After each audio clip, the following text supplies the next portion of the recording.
The day my father passed away, everyone in my family believed they already knew how his estate would be divided. My younger sister Rachel had always been our parents' favorite. She received the better birthday presents, the newer car, help with buying her first home. Even after we became adults, my mother always found a reason to help Rachel while reminding me that I was strong enough to figure things out on my own. I never complained. I simply accepted that some families love their children equally, and some families never realize they're treating them differently. Still, nothing prepared me for what happened inside the lawyer's office the afternoon Dad's will was read. Rachel walked out, carrying the keys to our father's beautiful lakeside home. I walked out, carrying a rusty old toolbox that everyone in the room quietly laughed at. They thought Dad had forgotten me. They were wrong. 3 weeks later, that old toolbox changed everything my family believed about my father and about me. My name is Emma Carter. I am 58 years old. For most of my life, I believed that working hard was enough.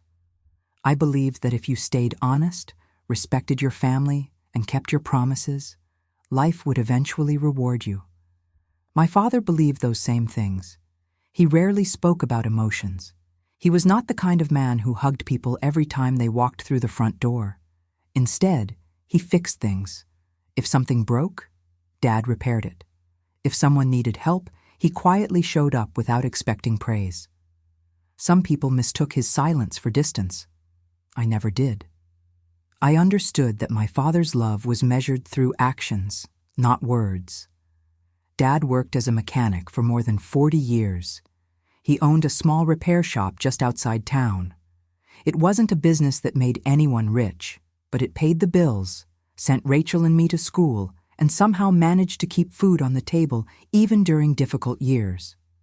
Every evening, he came home with grease on his hands and that same old steel toolbox sitting in the back of his truck.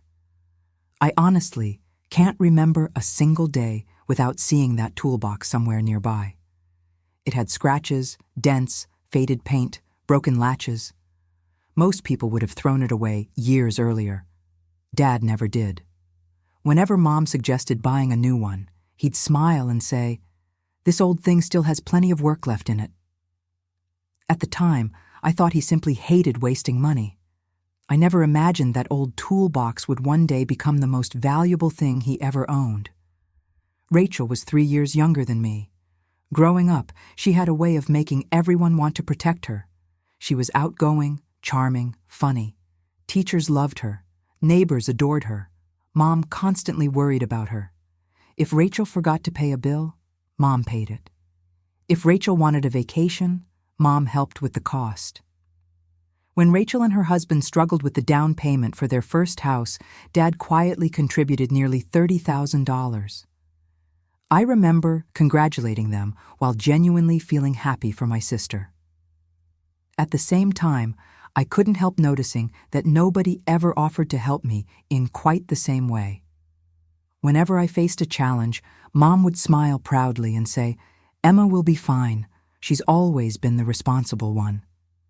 It sounded like a compliment, but over the years, it became an excuse for giving someone else everything. I built my own life slowly. I worked as an accountant, saved every extra dollar, bought a modest little home, paid off my mortgage years ahead of schedule. I wasn't wealthy, but I was comfortable.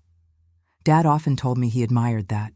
He'd sit with me on the porch after Sunday dinners, drinking coffee while talking about ordinary things.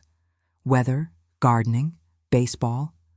Sometimes we'd sit quietly for 20 minutes without saying much at all. Those were some of my favorite memories. He never treated silence as something uncomfortable. With Dad, silence simply meant you enjoyed being together. Looking back now, I realize those conversations taught me more about life than any advice he ever gave directly. Everything changed the winter he became sick. At first, we thought it was exhaustion. Then came the hospital visits, more tests, more appointments. Eventually, the doctors gave us news none of us wanted to hear. Dad accepted it with remarkable calm. He never asked, "Why me?" Instead, he focused on making sure everyone else would be all right.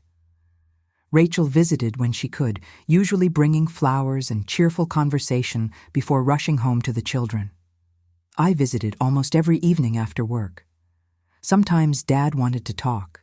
Other times we'd simply watch old Western movies together without speaking. One evening, while everyone else had already gone home, he looked toward the garage through the hospital window and quietly said, "Funny how people only notice what's valuable after it's gone." At the time, I assumed he was talking about life. Years later, I finally understood he meant something much more specific.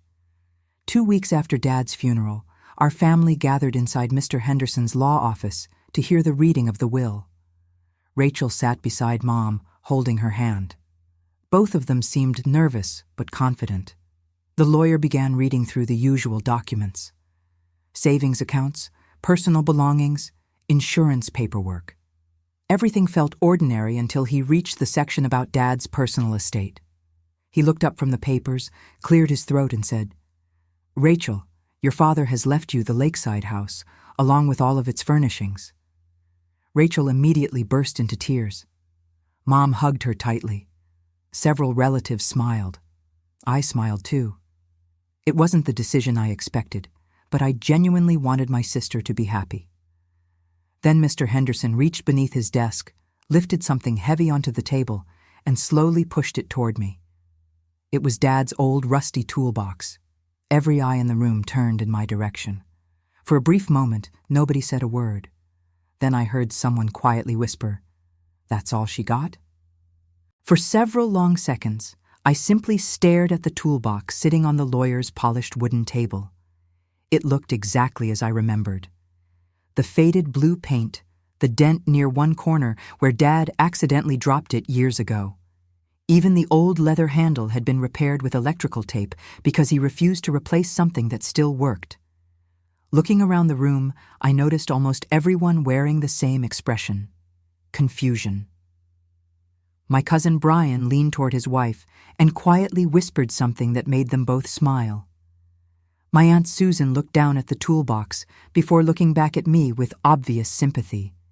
It was the kind of look people give someone they believe has just been forgotten.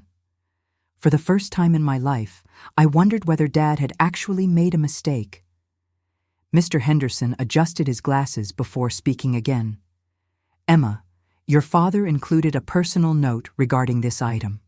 He unfolded a single sheet of paper and began reading aloud. "My toolbox belongs to Emma. She is the only person who understands why I'm leaving it to her. I ask that nobody question this decision. She will know what to do when the time is right." That was all the note said. Just 2 short sentences. No explanation, no clues. Nothing about hidden compartments, nothing about valuable collections. Just a simple request, asking everyone to respect his decision. Unfortunately, respect was the one thing in short supply that afternoon. Rachel looked at me with a small smile that almost seemed apologetic. She reached across the table and gently squeezed my hand. She told me she was sure Dad had his reasons. Mom quickly added that perhaps Dad simply wanted me to have something personal because I had always enjoyed helping him around the garage. I nodded politely, even though none of those explanations made much sense. Dad was many things, but he was never careless. Every decision he made had purpose behind it. That was one of the few things everyone in our family agreed upon, which made this inheritance feel even stranger. Why would such a thoughtful man leave one daughter an entire lakeside property and leave the other a battered old toolbox? After the meeting ended, relatives gathered outside the office talking quietly among themselves. Rachel stood beside her new house keys while several family members congratulated her. They discussed renovations, new furniture, which rooms the grandchildren would use during summer vacations. Meanwhile, I struggled to lift the toolbox into the trunk of my car because it weighed much more than I remembered. My cousin Brian walked over and laughed good-naturedly. He joked that if I got tired of keeping it, he'd happily buy it for $50 just to decorate his workshop. Several people laughed. I laughed too, but something about his offer stayed with me. Why would anyone want an old rusty toolbox as decoration? Then again, perhaps I was simply trying to convince myself it mattered more than it actually did. Before leaving the parking lot, Mr. Henderson quietly asked whether he could speak with me for a moment. Once everyone else had driven away, he walked over to my car and rested one hand on the toolbox. His expression became unusually serious. He told me something I have never forgotten. Your father visited this office 3 separate times before finalizing his will. Every time, he made one thing perfectly clear. This toolbox must go directly to Emma. Nobody else, not even for a single day. I asked whether Dad explained why. Mr. Henderson slowly shook his head. No, he only smiled and said, "She'll understand when the moment comes." Then he looked directly into my eyes and added, "Your father trusted you more than almost anyone I've ever represented. Don't lose sight of that, even if today doesn't make sense." Driving home, I couldn't stop replaying those words in my head. She'll understand when the moment comes. What moment? Dad had never spoken in riddles. He believed in simple, practical conversations. Why would he suddenly leave behind a mystery? By the time I reached my driveway, my curiosity had completely replaced my disappointment. Instead of carrying the toolbox into the garage, I placed it carefully on my dining room table. For nearly an hour, I simply looked at it from every angle. The scratches, the rust, the faded initials Dad carved into one side almost 30 years earlier. Everything looked ordinary. There were no secret locks, no hidden buttons, nothing unusual at all. Finally, I smiled to myself. Maybe the toolbox really was just a toolbox. Maybe the value wasn't inside it. Maybe the value was simply the memories attached to it. That evening, just as I finished making dinner, my phone rang. It was Rachel. She sounded happier than I had heard her in months. She excitedly told me she and her husband had already started making plans for the lakeside house. They wanted to repaint the living room, replace Dad's old workshop with a larger guest bedroom, tear down the wooden shelves he had built himself, because they looked outdated. I listened quietly while she described all the changes. Then she casually asked whether I wanted anything from the garage before everything was cleared out the following weekend. My heart sank. Dad's workshop had been his favorite place in the world. Every tool, every shelf, every handwritten measurement on those walls carried part of his life. Rachel wasn't trying to be cruel. She simply didn't see the garage the way Dad and I did. To her, it was wasted space. To me, it was the last place where I could still feel his presence. I thanked her for calling, hung up the phone, then slowly turned toward the old toolbox sitting alone on my dining room table. And for reasons I still couldn't explain, I suddenly felt an overwhelming urge to open every single drawer one more time. I carried the toolbox into my garage just after sunrise the following morning. Dad always believed important work should begin early. Even after retiring, he would be outside before most people had finished breakfast. As I placed the old toolbox on my workbench, I suddenly caught the faint smell of motor oil mixed with sawdust. It instantly transported me back 20 years. I could almost hear Dad humming softly while repairing an old lawn mower. For several minutes, I simply stood there smiling through tears. Then I remembered the lawyer's words. "She'll understand when the moment comes." If there really was something Dad wanted me to discover, it wasn't going to reveal itself unless I started looking. I opened the top compartment first. Everything inside looked exactly the way Dad always kept it. Every wrench arranged by size, every screwdriver resting neatly in its own place. Even the measuring tape had been rolled exactly the way he liked. Nothing appeared unusual. I removed every tool one by one, cleaning away years of dust as I placed them carefully across the workbench. By the time I finished, the toolbox sat completely empty. Or at least, that's what I believed. I tapped gently along the metal bottom with the handle of a screwdriver. Every section produced the same dull metallic sound, except for one small corner near the back. That single spot sounded different.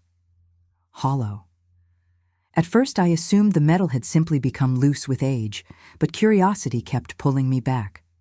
I turned the toolbox upside down, expecting to find loose screws or damaged hinges.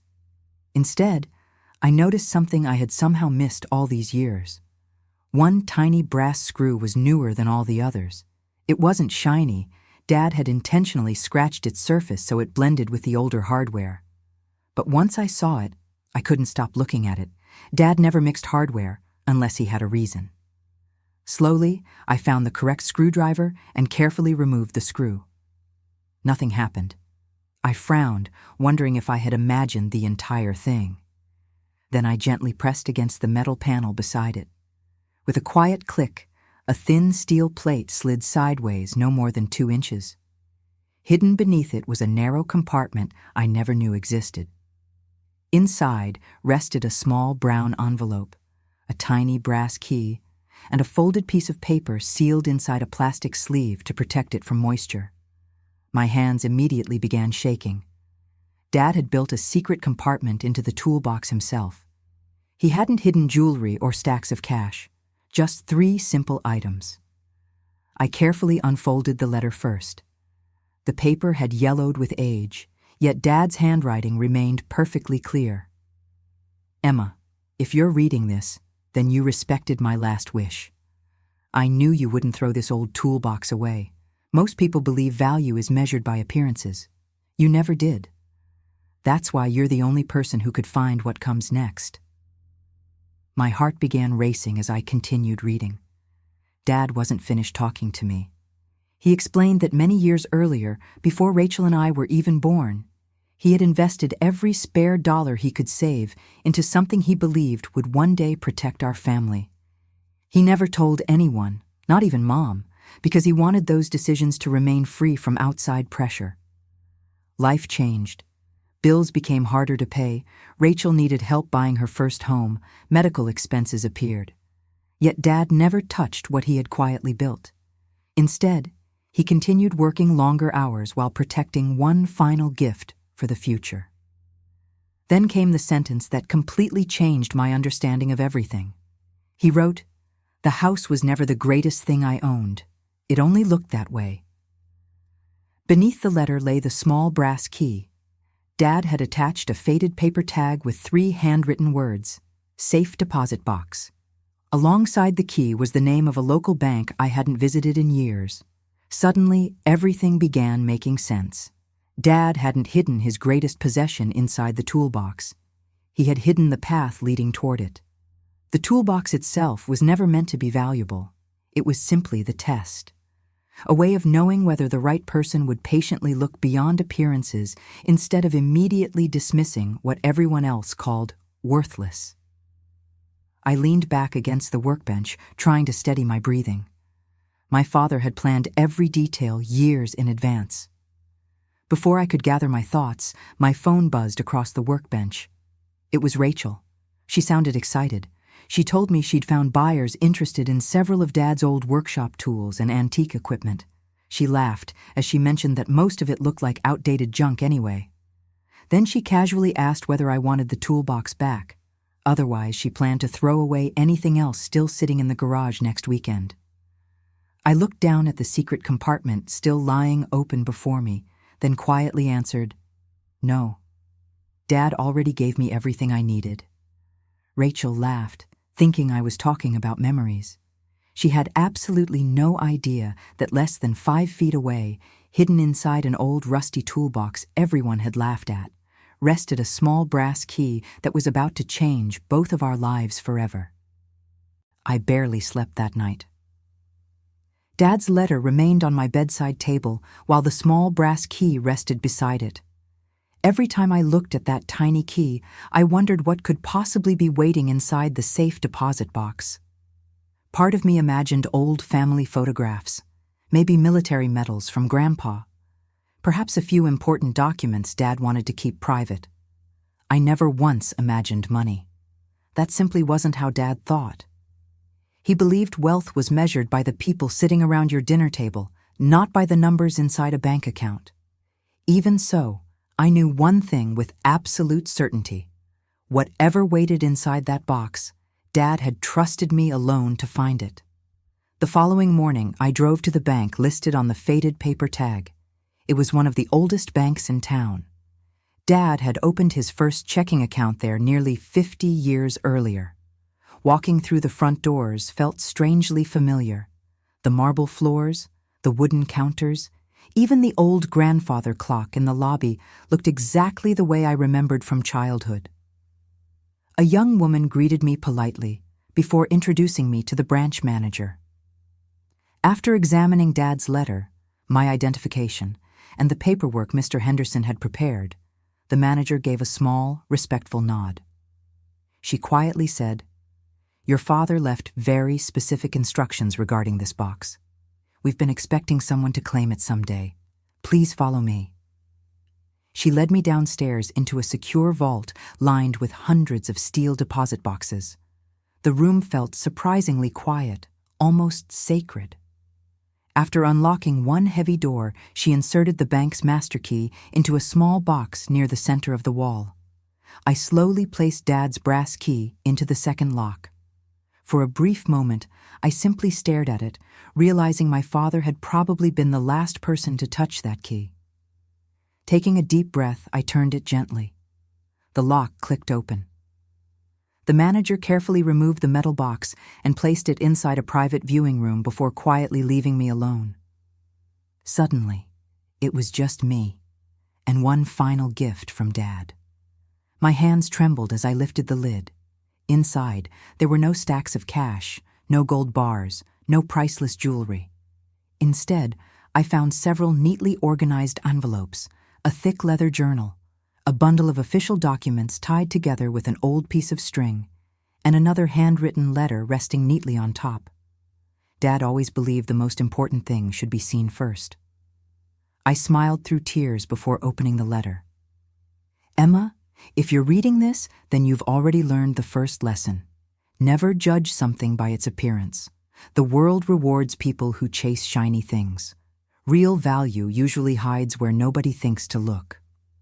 As I continued reading, Dad finally explained why he chose the toolbox instead of simply giving me everything directly. He wrote that throughout life, he had quietly watched how different people treated ordinary things. Some relatives only became interested in family gatherings whenever money was mentioned. Others ignored old photographs, family recipes, handwritten letters because they believed only expensive possessions mattered. "You were different," he wrote. "You always asked about the stories behind things, not their price. That is why I trusted you. Not because you needed help, but because you understood responsibility." Reading those words felt more valuable than any inheritance could ever be. For the first time since his funeral, I felt as though Dad was sitting beside me again. Beneath the letter lay dozens of investment statements stretching back more than 30 years. Dad had quietly purchased shares in several small manufacturing companies during the 1980s and early 1990s. Most of those companies had grown steadily over the decades. He never became wildly wealthy overnight.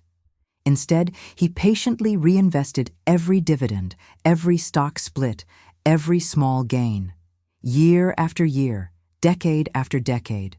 There were also government savings bonds, certificates of deposit, and records showing that Dad had consistently added a little more money whenever business at the repair shop allowed it.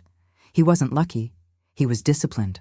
While everyone else believed he spent his entire life repairing engines, he had quietly been building something much larger, one careful decision at a time. At the very bottom of the box rested a single sealed envelope marked, "Open this last." My heart immediately began racing. Whatever Dad wanted me to discover, he clearly believed this envelope mattered more than everything else combined. I carefully broke the seal. Inside was one folded document and a handwritten note only 2 sentences long. "Emma, the investments are yours because you earned my trust. But before you make any decisions, I need you to know one truth your mother and sister have never known." I unfolded the final document, read the first line, and felt every bit of color disappear from my face because the document revealed something about our family, something Dad had protected for more than 30 years, something capable of changing the way Rachel, Mom, and I understood our entire lives. For several moments, I couldn't bring myself to continue reading. Dad's final sentence echoed over and over inside my mind. There is one truth your mother and sister have never known. My hands were trembling so badly that I had to place the paper back on the table before taking another breath. Dad had never been dramatic. He never played games. If he wrote something like that, it meant he believed I needed to know it. Slowly, I picked the document up again and forced myself to keep reading. The document wasn't a will or another investment statement. It was a handwritten explanation. Dad wrote that when Rachel and I were children, he and Mom made a promise to each other. They would always treat us fairly. Not equally, but fairly. He explained there was an important difference. Sometimes one child needed more help than the other. Sometimes life required different decisions. The problem, Dad admitted, was that over the years, fairness quietly disappeared. Without realizing it, Mom began protecting Rachel from every hardship while expecting me to carry my own burdens. Every time Rachel struggled, she received help. Every time I struggled, I received advice. Dad confessed that he argued about it many times, but eventually stopped because every disagreement only created more distance inside the family. As I continued reading, my eyes filled with tears. Dad wrote something I had secretly wondered my entire adult life. He knew I often believed he loved Rachel more. He admitted seeing that sadness in my eyes many times, especially after helping Rachel buy her first house while I worked 2 jobs to save for mine. He wrote that he wanted to help me too, but every time he suggested it, I smiled and told him I'd be all right. According to Dad, that was exactly why he worried about me more. Because I never asked. People who never ask for help, he wrote, are often the ones carrying the heaviest weight. Reading those words broke something inside me. All those years I believed Dad hadn't noticed. He had noticed everything. Near the end of the letter, Dad explained why he separated the inheritance the way he did. Rachel received the lakeside house because Mom would never forgive him if she didn't. He admitted that decision wasn't entirely his own. It was the one compromise he made to keep peace inside the family after he was gone. But the investments, the savings bonds, the safe deposit box, those were his decision alone. He wrote that true inheritance should never be based on who asks the loudest. It should be based on who protects what has been entrusted to them. Then came the sentence that finally made me understand the toolbox. The toolbox wasn't hiding money. It was hiding trust. Only the person who respected an ordinary gift would ever discover the extraordinary one. I quietly closed the folder and sat there for several minutes without moving. The investments weren't worth hundreds of millions. They weren't some unbelievable fortune, but after decades of steady growth, they were worth just over $3 million. More money than Dad had ever allowed himself to spend. Yet somehow, discovering the amount wasn't what affected me most. What stayed with me was knowing Dad had spent years carefully planning a future where I would never have to worry again. While everyone else believed he had forgotten me, he had actually been protecting me. In his own quiet way, all along. As I gathered everything back into the metal box, my phone rang. It was Mom. She sounded unusually cheerful. She told me Rachel had already hired contractors to begin renovating the lakeside house the following Monday. Then she casually mentioned that Dad's old workshop would be demolished first because it wasted valuable living space. I closed my eyes. Every shelf Dad had built with his own hands, every workbench, every mark on the walls where he measured Rachel's height as a little girl, everything would be gone within days. Mom asked if I wanted to stop by one last time before the renovations started. I quietly answered, "Yes, I'll be there tomorrow." The next afternoon, I drove to the lakeside house carrying Dad's letters inside my bag. As I pulled into the driveway, I noticed several contractors already walking around the property taking measurements. Rachel stood near the garage smiling while discussing renovation plans with one of them. Then I heard something that made me stop in my tracks. One contractor asked whether everything inside the workshop should be thrown into the dumpster. Rachel laughed softly and replied, "Yes, it's all just old junk anyway." At that exact moment, I realized she had absolutely no idea what Dad had really left behind. And before I could even say a word, I noticed one of the workers reaching for the very workbench Dad had built with his own hands. The same workbench where, according to one final note tucked inside the investment papers, Dad had hidden something that wasn't listed anywhere in his will. For a moment, I couldn't move. One of the contractors had already picked up a sledgehammer and was walking toward Dad's old wooden workbench. The same workbench where I learned how to hold a hammer. The same workbench where Dad taught me that if something was worth building, it was worth building properly. I hurried across the garage and politely asked them to stop. Rachel looked surprised, then slightly annoyed. She walked over and asked what the problem was. I quietly explained that I'd like one last afternoon inside Dad's workshop before any demolition began. She sighed, looked toward the contractors, then agreed. But only until the following morning. She reminded me the renovation schedule had already been paid for. I thanked her, even though she clearly believed I was simply being sentimental. As the contractors left, silence returned to the garage. Dust floated gently through the sunlight pouring in from the old windows. Everything looked exactly as Dad had left it. The workbench stood against the far wall, covered with tiny scratches from decades of repairs. Above it hung several old hand tools arranged in perfect order. Dad always believed a person could understand someone's character simply by looking at how they cared for their tools.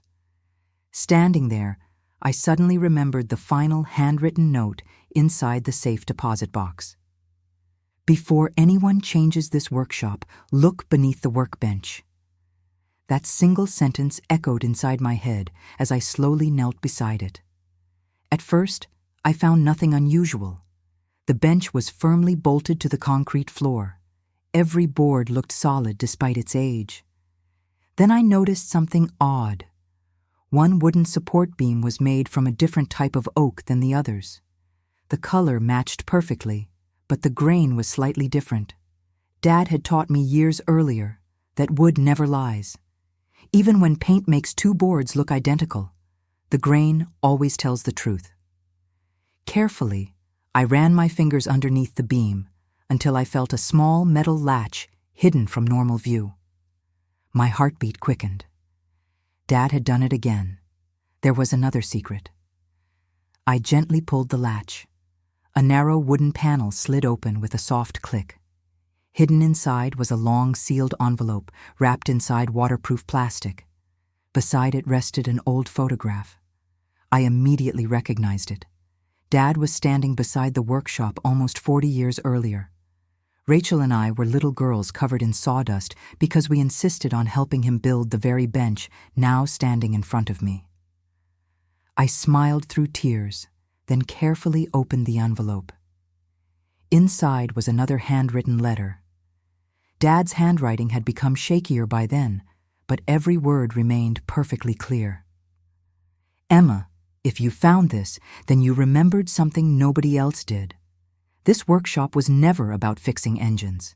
It was where I taught you patience, responsibility, and respect for ordinary things. The greatest lessons in life are rarely found inside expensive gifts. They're usually hidden inside the things everyone else overlooks." I stopped reading for a moment because tears blurred the page. Dad wasn't leaving me clues simply to create mystery. Every discovery carried a lesson. Every hidden letter explained another part of who he really was. He had spent his entire life quietly preparing me, not for wealth, but for responsibility. Near the bottom of the letter, Dad revealed one final surprise. Years earlier, when Rachel and I were still in college, he had quietly created an educational trust for each of his future grandchildren. He explained that he never wanted any child in our family to give up a dream because of money. The investment account I had discovered wasn't meant to make me rich. It was meant to protect future generations. Dad wrote that if I ever found those documents, he hoped I would continue the trust exactly as he had planned.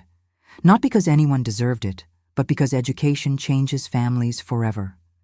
Reading those words completely changed how I looked at the inheritance. Dad hadn't been planning for himself. He had been planning for people he might never even meet. As I carefully folded the letter back into its envelope, I heard footsteps behind me. I turned to find Rachel standing quietly at the entrance of the workshop. I hadn't heard her come back. She looked at the photograph lying beside me, then at the open compartment beneath the workbench.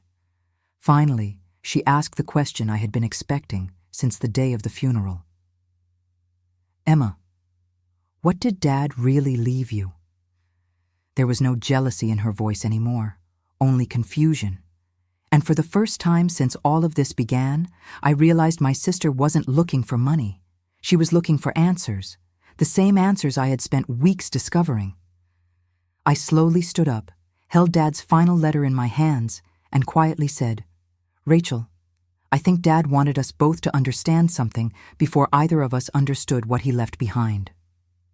Rachel looked at me for several seconds without saying a word. The confident smile she wore ever since leaving the lawyer's office was completely gone. She wasn't looking at the letters anymore. She was looking at me, almost as if she were seeing her older sister for the very first time. Finally, she asked quietly, "Emma, why didn't Dad ever tell me any of this?" I took a slow breath before answering. "I don't think he was trying to hide it from you. I think he was waiting for you to discover it the same way I did." Rachel frowned. She didn't understand. Neither had I, not until now. I handed her the photograph we had just found beneath the workbench. She smiled the moment she saw it. "I remember this day," she whispered. "Dad let us paint the walls. Mom was furious because we got paint all over our clothes." We both laughed softly. It was the first genuine laugh we'd shared since Dad's funeral. Then her smile slowly faded. She looked around the workshop, the old shelves, the workbench, the tool cabinet, the faded pencil marks on the wall where Dad measured our height every birthday. Tears began filling her eyes. "I was going to tear all of this down," she said quietly. "I didn't even stop to think what it meant to him." For a long moment, neither of us spoke. Then Rachel surprised me.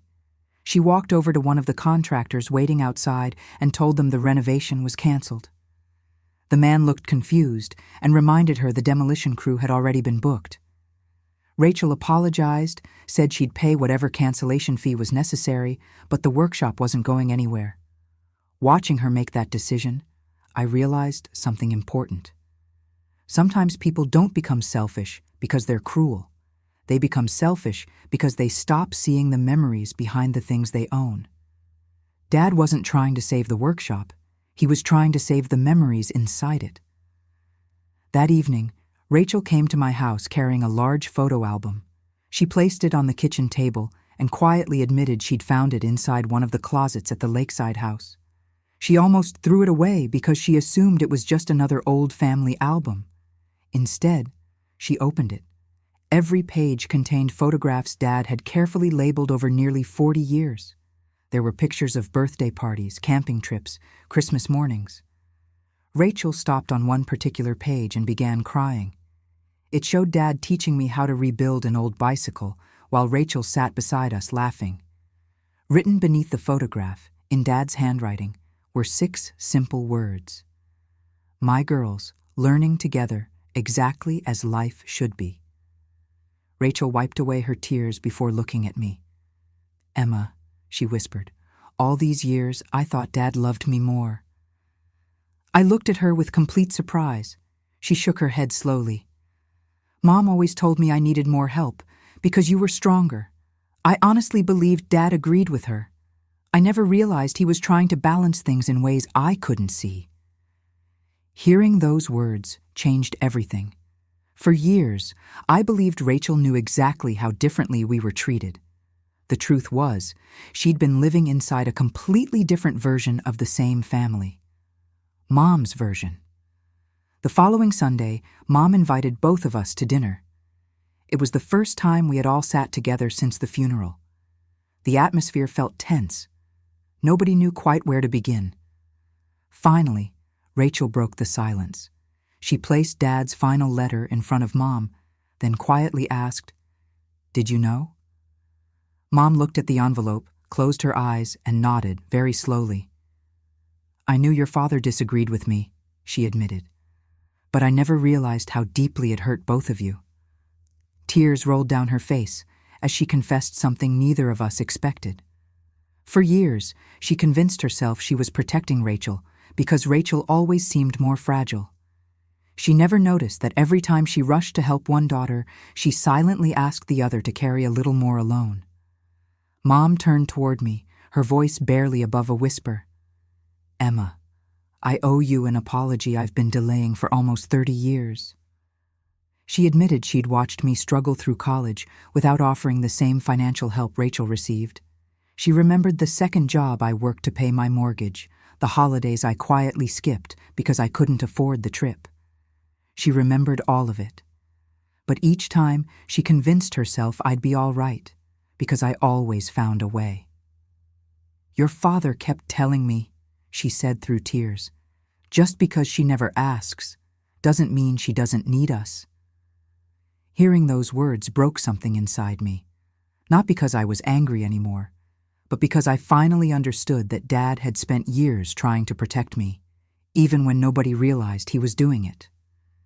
Dinner ended differently than any of us expected. Nobody argued about the inheritance. Nobody mentioned money. Nobody talked about the investments. Instead, we spent nearly 2 hours looking through Dad's old photo albums, laughing at terrible haircuts, remembering family vacations, sharing stories the grandchildren had never heard before. As I watched Mom and Rachel smiling through tears, I realized Dad's real inheritance had finally done exactly what he hoped it would do. It had brought us back together. But later that night, after everyone had gone home, I opened Dad's leather journal one final time, and on the very last page, I found a short sentence I had somehow missed before, a sentence that would become the greatest lesson my father ever left behind. Long after everyone had gone home, I sat alone on Dad's old porch with his leather journal resting quietly in my hands. The evening was calm, the lake was perfectly still. For the first time since his funeral, I wasn't thinking about the money, the investments, or even the house. I was thinking about him. Slowly, I opened the final page of the journal. There was one last message waiting for me. "Emma, if you're reading this, then you've already found everything I hoped you would. Not the investments, not the workshop, not the money. I hope you found the truth, because truth is the only inheritance that never loses its value." I read those words again, and then again, before I finally closed my eyes. Somehow, even after he was gone, Dad was still teaching me. The message continued. "One day your sister will understand that giving someone everything they ask for isn't love. One day your mother will understand that protecting one child should never come at the cost of another. When that day comes, don't punish them. Forgive them. Families aren't made stronger because nobody makes mistakes. They're made stronger because someone chooses to stop repeating them." I slowly closed the journal and held it against my chest. In that moment, I realized Dad never wanted me to win. He wanted our family to heal. That had been his plan from the very beginning. Life didn't change overnight.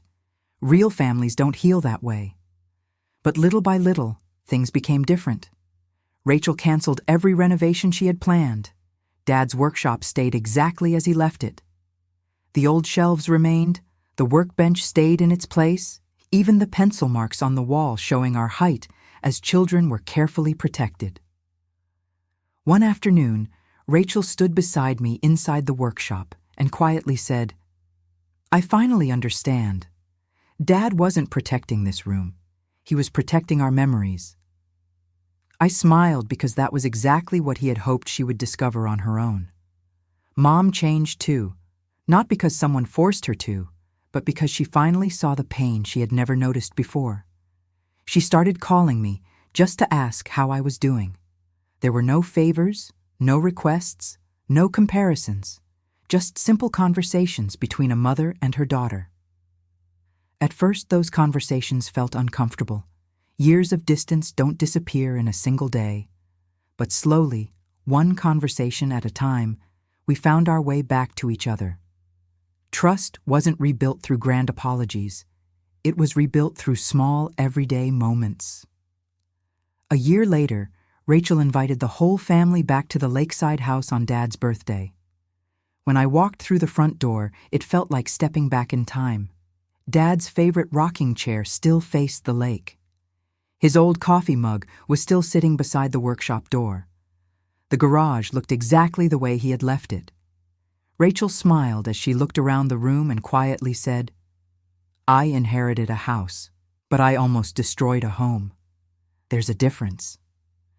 Those words meant more to me than any apology ever could, because I knew she finally understood what Dad had been trying to teach both of us. The investments continued growing exactly as Dad had planned. Following his final wishes, I created education funds for every grandchild in our family. Every graduation, every new beginning, every dream that became possible reminded me that Dad's hard work was still changing lives, even years after he was gone. That was the future he had quietly built, while everyone else believed he spent his life fixing old engines. People often ask me where I keep the old toolbox. They expect me to tell them it's locked inside a safe or hidden away in a bank vault. I always smile before giving them the same answer. It's still sitting on Dad's old workbench, exactly where he left it. The faded blue paint is still scratched. The handle is still wrapped in old electrical tape. To everyone else, it's just an old, rusty toolbox. To me, it's the greatest gift my father ever gave me. Not because of what it led me to discover, but because it proved something I had spent my whole life wondering. Dad knew exactly who I was. He trusted my character more than he trusted money. And there is no inheritance more valuable than that. If my father taught me one lesson, it was this: never measure your life by what someone else receives, because the greatest blessings rarely arrive looking valuable. Sometimes they come covered in dust, wrapped in old paper, or hidden inside something everyone else calls junk. Every time I unlock that old toolbox, I don't see rusty metal, I don't see scratches, I don't see faded paint. I see the quiet love of a father, a love that never needed expensive words, because he spent his entire life proving it through his actions. And that, more than the house, more than the investments, more than anything else, was the greatest inheritance he could have ever left behind.